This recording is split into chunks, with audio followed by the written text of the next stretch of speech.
नमस्कार, जय जिजाऊ, जय शिवराय, जय शंभूराजे. तर आज मी आली आहे तिरुपतीला आणि खरंच खूप इथे आल्यावरती ना एक पॉझिटिव्ह एनर्जी वेगळीच येते आणि इथे आलं ना एक मनाला वेगळीच प्रसन्नता मिळून जाते. आणि इथे दर्शनाला जायचं म्हटलं ना बालाजींच्या भरपूर अशा रांगा, भरपूर असा वेळ लागतो. आणि यावेळेस म्हणजे की योगायोग म्हणायचा की काय, माझं दर्शन 1 तासाच्या आत झालं आणि मी बाहेर सुद्धा आलो दर्शन घेऊन.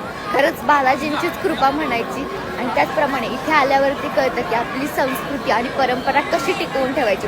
मंदिरात जाताना तुम्हाला ड्रेस किंवा साडी आणि कुर्ती ड्रेस घालाल तेच अलाउड असतात. बाकी प्रकारचे म्हणजे जीन्स म्हणा, वेस्टर्न कुठलं सुद्धा अलाउड नाही आहे. म्हणजे कशी आपली संस्कृती जपायची ना ती ह्यांनी सांगून दिलेली आहे. आणि त्याचप्रमाणे इथे स्वच्छता म्हणाल ना, बापरे, इथे तुम्हाला कुठल्या सुद्धा प्रकारची घाण दिसणार नाही. कंटिन्यू स्वच्छ करत असतात आणि सगळं एकदम स्वच्छ आहे. आणि खरंच इथे आलं ना की काहीतरी वेगळीच एनर्जी भेटते. आणि मी दरवर्षीच येते, पण दरवर्षी एक मला नवीन अनुभव भेटतं काहीतरी. व्यंकटरमणा गोविंदा गोविंदा.